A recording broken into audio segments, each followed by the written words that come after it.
Welcome back into DSI. Our news break starts with this. Today marks the 19th anniversary of the worst terror attack in our nation's history. September 11, 2001 is a day that we will never forget. You remember where you were, what you felt, and every year we take time to honor those who lost their life on this day.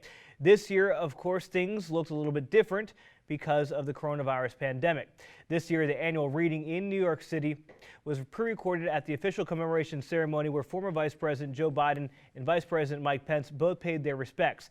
Meanwhile, in Shanksville, Pennsylvania, President Donald Trump honored the men and women who died on Flight 93.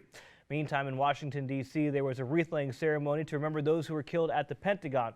19 years later, the terror attacks on 9/11 still claims lives, with multiple deaths related from 9/11 in the last year. Those victims were also honored on this emotional day. Well, here locally, we also saw smaller events in both Delaware and Maryland because of the pandemic. The Salisbury Fire Department decided to do a virtual ceremony this year where Chief John Toll spoke from a podium over images and a little bit of video from that tragic day.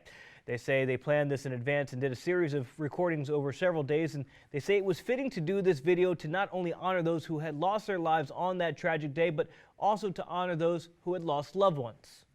For us, even in this COVID-19 pandemic, we felt it was important to do something, to send the message that we will never forget, and we'll always remember that day.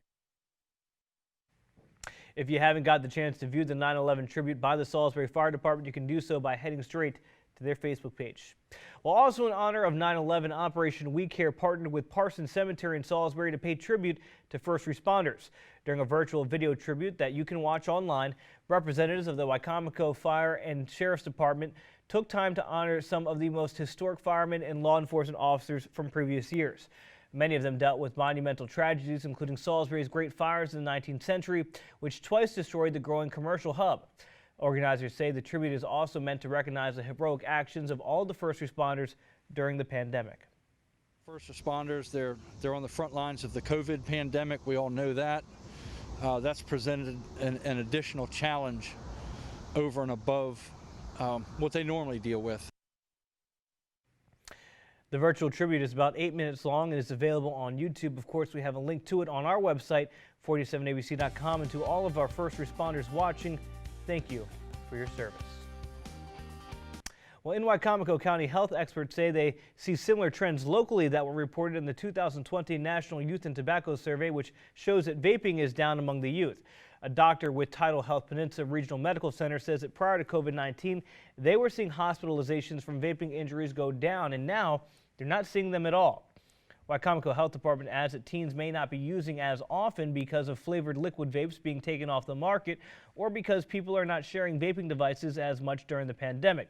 The Health Department's Tobacco Program Coordinator Rhonda Bryant says it's good that numbers have gone down because local hospitals will see less hospital stays. We're told that in Wicomico County, when teens get caught vaping, they are then referred to the Health Department to do a one-on-one. Well, changing gears now, we're taking a look at the daily positive case numbers for COVID-19 across our region today. Maryland adding 646 new cases. That brings the state's total to 114,724. Their daily positivity rate now at a 3.56. Meanwhile, Virginia added 1,115 cases today. That brings them to a total of 125,703 total cases with a positivity rate of 7.5. Lastly, in Delaware, they added 93 cases today. That brings them to a total of 18,559. Their positivity rate at a 6.7. Now, when we take a look at our hardest hit counties here on Delmarva, here's where we stand. Wicomico County adding 14 today. They're now at a total of 1,697 with a positivity rate at 6.98. Worcester County only adding 11, so they now are at 917 with a positivity rate of 4.79. And Delaware did not update their numbers for their county, so as of yesterday, they were at 6,471, and their positivity rate was at a 9.4. All right. Shifting gears rather dramatically, let's talk about whether the word is that the weekend temperatures are a little bit cooler and they aren't too bad. Chief Meteorologist Daniel Johnson, am I right with that? Am I hearing right? You listened. You nailed it. Very good, Julian. Yeah, we're in for some cooler air for your Saturday. A little bit of a breeze out there, too, so we'll talk about that weekend forecast coming up. Here is a live look outside our Morse Roofing and Siding Skycam. One car just pulled up in the circle. Looks like they're parking there. And we do have a couple of people out there on the boardwalk at this late hour. It's comfortable, 74 for Ted in Millsboro, our weather watcher calling in, and 75 for Ed in Chincoteague.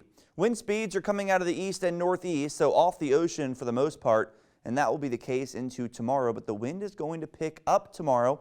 Winds right around 10 to 20. Look at this.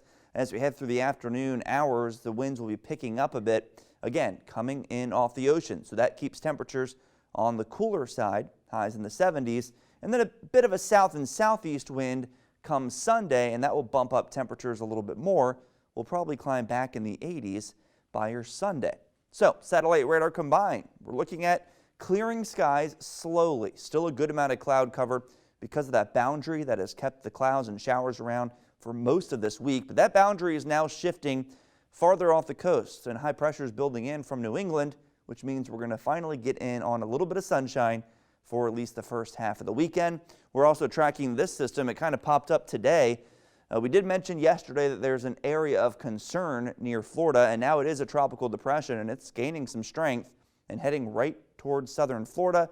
Where does it go after that? Well, right now it looks like it's going to go right into the Gulf of Mexico, which is not good. We have tropical storm watches posted from the Florida coast, along the Florida coast, from the Gulf and even down into the Atlantic side as well. It could become a tropical storm as we head into next week, making landfall along the Louisiana to potentially Mississippi, or maybe even the panhandle of Florida coast.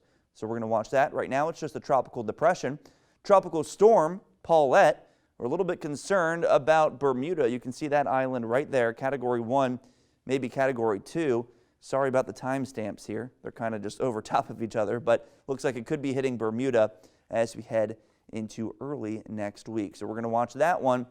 There's also another tropical storm out there, but that's going to just kind of hang out in the Atlantic and not pose a threat. 65 to 70 degrees tonight. Maybe a leftover shower, but I really don't think we're going to see any more rain tonight. Clouds and sun tomorrow, mid to upper 70s, so very comfortable. Humidity dropping, a little breezy too. Winds between 10 and 20.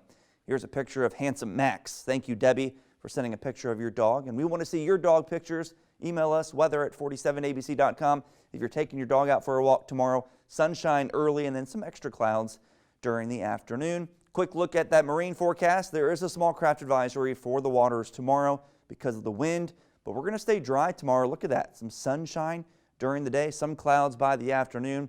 Futurecast is acting weird here. I don't know why. And then some extra clouds as we head into your Sunday with maybe a few showers. Warmer Sunday, Monday, but turning beautiful and cooler by Tuesday.